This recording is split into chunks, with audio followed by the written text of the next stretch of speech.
teman-teman, pada video kali ini kita akan belajar cara mengolah data menggunakan SPSS secara singkat dan mudah dipahami.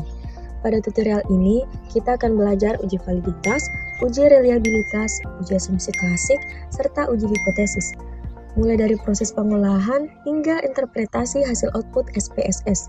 Sebelum masuk ke tutorial tersebut, perlu diketahui bahwa SPSS merupakan software statistik yang digunakan untuk mengolah dan menganalisis data penelitian sehingga memudahkan kita dalam melakukan berbagai uji statistik secara cepat dan sistematis. Setelah mengetahui apa itu SPSS, selanjutnya kita akan memulai tutorial pertama, yaitu uji validitas. Uji validitas bertujuan untuk mengetahui apakah instrumen penelitian sudah layak digunakan atau tidak. Tanpa berlama-lama, mari kita lihat langkah-langkah uji validitas menggunakan SPSS. Sebelum melakukan pengujian, siapkan data terlebih dahulu. Di sini saya sudah menyiapkan data hasil dari kuesioner yang sebelumnya saya sebar. Setelah menyiapkan data, salin data tersebut lalu kita pindahkan ke SPSS. Setelah data tadi kita pindahkan ke SPSS, selanjutnya kita klik variable view untuk mengubah semua nama variabel sesuai dengan data kuesioner yang ada di Excel tadi. Kita ubah semua nama variabelnya mulai dari X1, X2 sampai dengan variabel Y.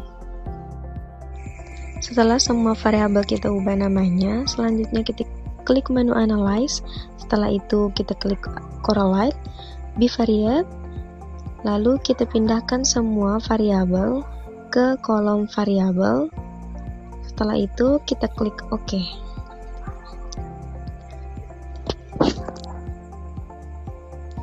Nah, akan muncul yang seperti ini.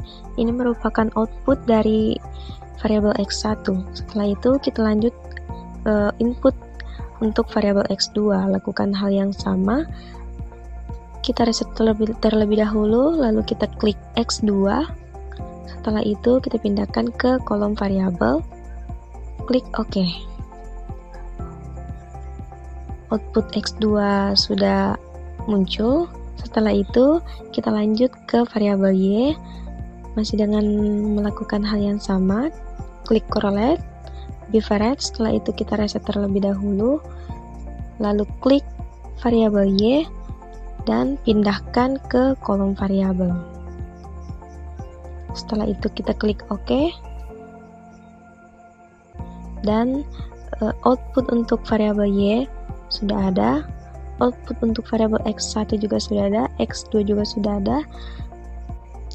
Setelah semua data kita input, mulai dari X1, X2 sampai dengan Y, kita dapat menyimpan file tersebut dengan cara memilih file, lalu pilih export. Setelah itu kita pilih export to Excel, lalu kita ganti file name-nya sesuai dengan yang kita inginkan. Contohnya seperti ini, uji validitas, kemudian kita klik browse untuk menyimpan di file atau dokumen penyimpanan kita. Setelah itu kita ganti file name-nya jadi uji validitas.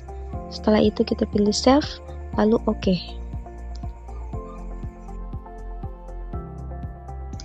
Setelah data tadi kita ekspor ke Excel, selanjutnya kita cari tahu apakah data valid atau tidak. Dengan cara yang pertama kita lihat nilai dari R hitungnya pada kolom total setiap variabel. Seperti ini, nilai R hitung variabel X1 pada kolom produk karena produk merupakan variabel totalnya. Begitupun dengan variabel X2 dan variabel Y. Setelah kita mengetahui nilai R hitung, selanjutnya kita cari nilai R tabelnya. Adapun rumus mencari R tabel adalah DF sama dengan N dikurang 2, di mana N yaitu jumlah responden. Berhubung data tadi menggunakan 96 responden, jadi 96 dikurang 2 sama dengan 94. R tabelnya ada pada kolom 0,05 baris 94 dengan nilai 0,2006. Maka dari itu, nilai dari R tabelnya yaitu 0,2006. nilai R hitung dan R tabelnya sudah ada, maka kita dapat menentukan data mana yang valid dan mana yang tidak valid. Tutorial selanjutnya yaitu tutorial uji reliabilitas. Uji reliabilitas bertujuan untuk mengetahui apakah instrumen penelitian sudah konsisten atau dapat dipercaya. Masih menggunakan data yang sama, untuk uji reliabilitas kita klik menu Analyze, kemudian Scale, Reliability Analysis. Setelah itu kita pindahkan semua variabel kecuali variabel total, karena variabel total X1 yaitu produk, jadi kita tidak pindahkan. Selanjutnya klik OK, dan outputnya akan muncul seperti ini. Setelah itu kita lanjut untuk variabel X2, kita klik Analyze, Scale, lalu Reliability Analysis. Reset terlebih dahulu untuk memindahkan variabel sebelumnya. Setelah itu pindahkan semua variabel X2 kecuali variabel total ke kolom items, kemudian klik OK.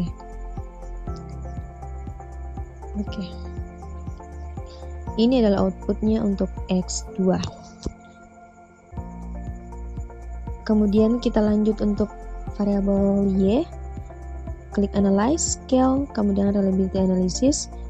Reset terlebih dahulu, lalu kita pindahkan variabel Y ke kolom items kecuali variabel totalnya, kemudian OK.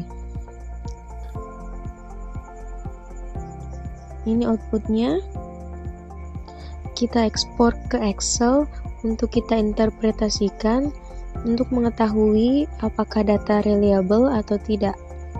Nilai Cronbach's alpha untuk variabel X1 adalah ini, dan nilai Cronbach's alpha untuk variabel X2 adalah ini, dan nilai Cronbach's alpha untuk variabel Y adalah ini. Adapun dasar pengambilan keputusannya yaitu dikatakan reliable apabila nilai Cronbach's alpha lebih besar dari 0,60, maka interpretasinya seperti ini. Nilai alfanya tadi sudah kita ketahui dan nilai R tabelnya masih sama dengan uji validitas tadi. Kemudian tentukan data tersebut reliable atau tidak reliable. Tutorial selanjutnya ada uji asumsi klasik. Uji asumsi klasik terbagi menjadi beberapa uji, diantaranya ada uji normalitas, multikolinearitas, heteroskedastisitas, dan autokorelasi. Adapun tutorial uji asumsi klasik pertama yaitu normalitas, di mana uji normalitas adalah prosedur statistik untuk menguji data menyebar secara normal. Adapun tutorialnya sebagai berikut. Untuk uji asumsi klasik, kita hanya menggunakan variabel total saja. Kita salin variabel total dari X1, lalu kita pindahkan ke XPSS. Selanjutnya kita salin variabel X2, pindahkan ke SPSS, dan variabel Y pindahkan ke SPSS. Setelah itu kita klik variabel view untuk mengubah nama variabel sesuai dengan data kuesioner tadi, seperti produk, harga, dan kepuasan pelanggan.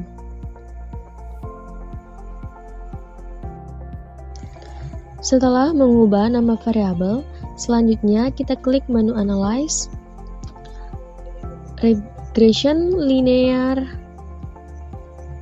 lalu pindahkan variabel X ke kolom independen, variabel Y ke kolom dependen. Setelah itu bagian statistik, kita centang Collinearity Diagnostic, klik Continue. Di bagian plot, kita pindahkan spreadsheet ke Y, spread ke bagian X, centang histogram, dan normal p-plot. Setelah itu, di bagian Save, kita klik Unstandardize, lalu Continue. Setelah itu, klik OK.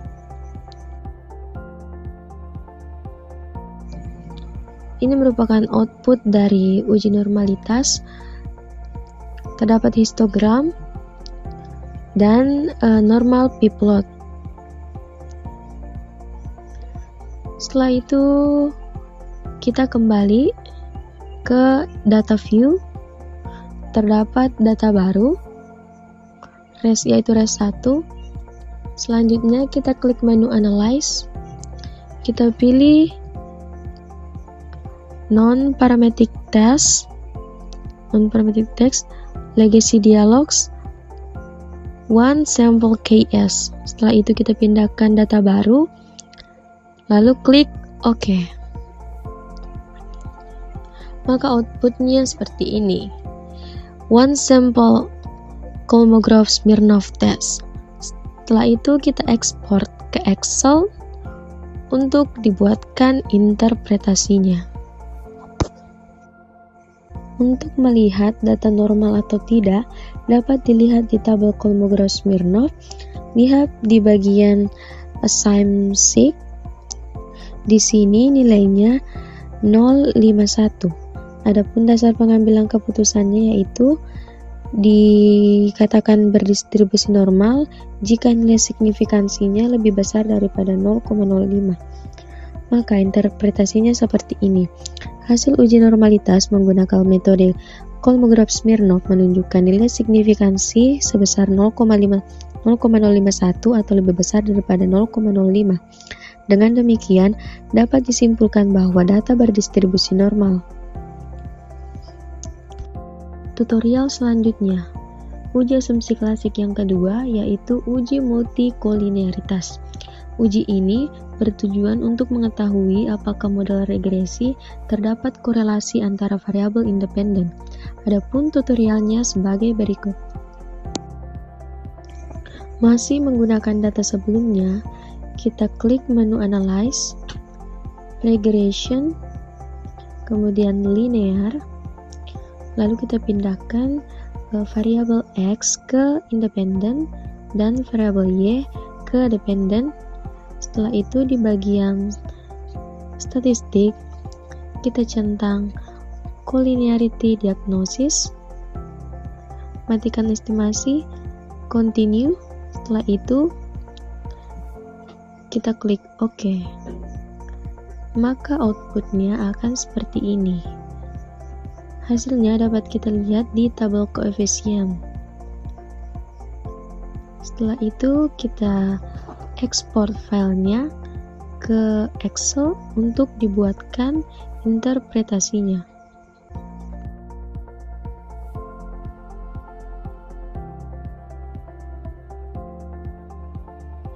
Untuk melihat apakah data mengalami gejala multikolinearitas, dapat dilihat pada tabel koefisien, bagian tolerance, dan FIV. Adapun dasar pengambilan keputusannya yaitu jika nilai tolerance lebih besar dari 0,100 dan FIV lebih kecil daripada 10, maka berkesimpulan tidak terjadi gejala multikolinearitas. Begitupun sebaliknya, jika nilai tolerance lebih besar daripada 100 dan FIV lebih besar daripada 10, berkesimpulan terjadi gejala multikolinearitas. Adapun interpretasinya seperti ini. Nilai tolerance untuk kedua variabel X sama dengan 0,475 lebih besar daripada 0,100 dan FIV sama dengan 2,104 lebih kecil daripada 10, menunjukkan bahwa model regresi bebas dari gejala multikolinearitas. Uji asumsi klasik yang ketiga yaitu ada uji heteroskedastisitas. Uji heteroskedastisitas dapat dilakukan dengan metode grafik scatter plot atau metode statistik seperti uji Gleiser. Metode grafik melibatkan pembuatan scatter plot antara residual terstandar dan nilai prediksi untuk melihat pola.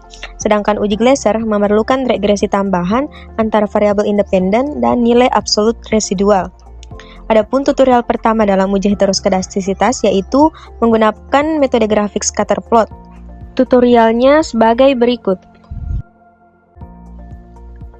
Untuk tutorialnya kita klik menu Analyze, Regression, Linear.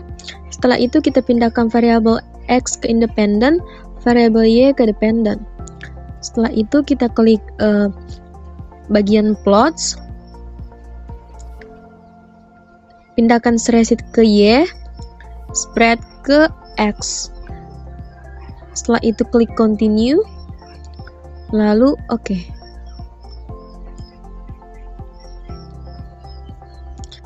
Nah, ini adalah outputnya. Terdapat model summary, ANOVA, residual statistik, dan grafik scatterplot dari uji heteroskedastisitas. Dapat dilihat di sini ada beberapa sebaran yang membentuk pola, sehingga dapat disimpulkan bahwa ada beberapa yang mengalami gejala heteroskedastisitas. Adapun pola yang terbentuk dari sebaran grafik scatterplotnya yaitu seperti ini. Selanjutnya, uji heteroskedastisitas metode Glasser. Karena heteroskedastisitas ada dua metode, untuk metode Glasser, tutorialnya sebagai berikut.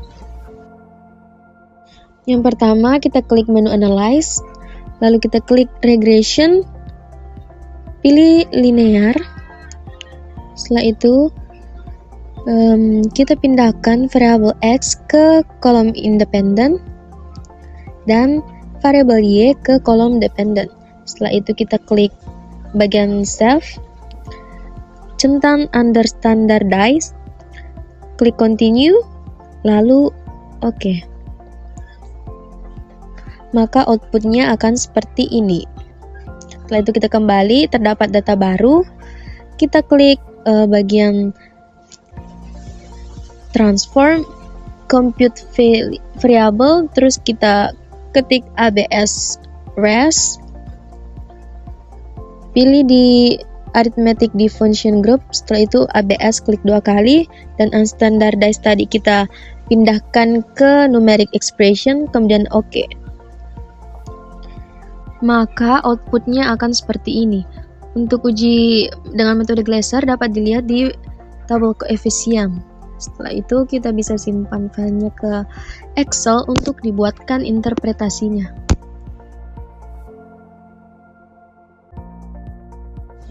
Untuk melihat apakah data mengalami gejala heteroskedastisitas dengan metode Glasser, dapat dilihat di tabel koefisien di bagian signifikan. Adapun dasar pengambilan keputusannya yaitu jika nilai signifikansi lebih besar daripada 0,05, maka berkesimpulan tidak terjadi gejala heteroskedastisitas dalam model regresi. Begitupun sebaliknya. Adapun interpretasinya seperti ini. Hasil uji heteroskedastisitas metode Glasser menunjukkan bahwa variabel X1 memiliki nilai signifikansi 0,000 atau lebih kecil dari 0,05 sehingga terjadi heteroskedastisitas. Sedangkan variabel X2 dengan nilai signifikansi 0,0101 lebih besar daripada 0,5, artinya tidak mengalami gejala heteroskedastisitas. Dengan demikian, model regresi belum sepenuhnya bebas dari heteroskedastisitas. Tutorial selanjutnya yaitu uji hipotesis. Adapun konsep dasar dari uji hipotesis yaitu bertujuan untuk mengetahui ada atau tidaknya pengaruh variabel bebas terhadap variabel terikat. Uji hipotesis terbagi menjadi beberapa uji, yaitu uji T yang bertujuan untuk mengetahui ada tidaknya pengaruh secara parsial yang diberikan variabel bebas atau X terhadap variabel terikat atau Y. Uji yang kedua ada uji F yang bertujuan untuk mengetahui ada atau tidaknya pengaruh secara simultan yang diberikan variabel X terhadap variabel Y. Dan uji yang ketiga yaitu koefisien determinasi yang berfungsi untuk mengetahui berapa persen pengaruh yang diberikan variabel X secara simultan terhadap variabel Y. Adapun tutorial uji hipotesis adalah sebagai berikut.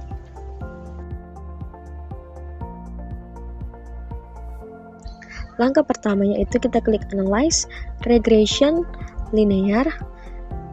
Selanjutnya kita pindahkan variabel X ke independent, variabel Y ke dependent. Setelah itu kita klik OK.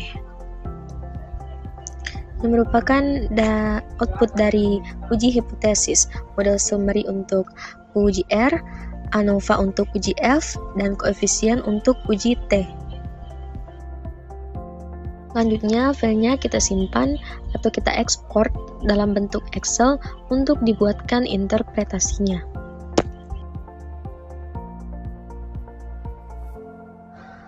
Untuk uji T dapat dilihat di tabel koefisien, untuk uji F dapat dilihat di tabel ANOVA, dan uji R dapat dilihat di tabel model summary. Dan dapat kita lihat di sini ada dasar pengambilan keputusan dari uji R, uji F, dan uji T yang sudah saya lampirkan di samping setiap tabelnya.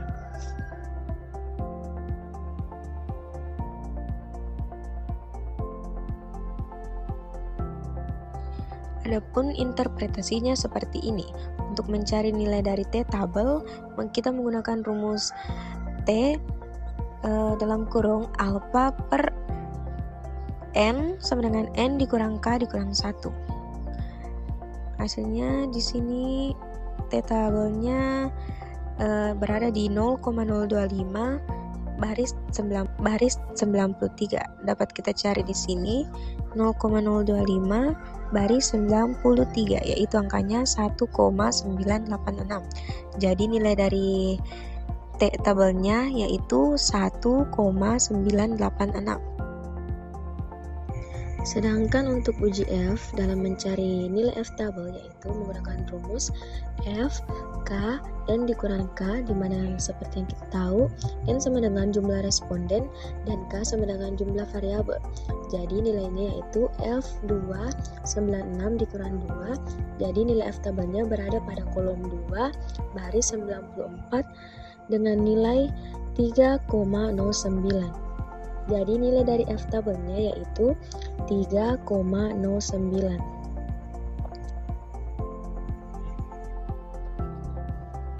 Dan untuk uji R atau uji koefisien determinasi, interpretasinya seperti ini. Nilainya tadi 0,527, kita ubah menjadi persen yaitu 52,7%.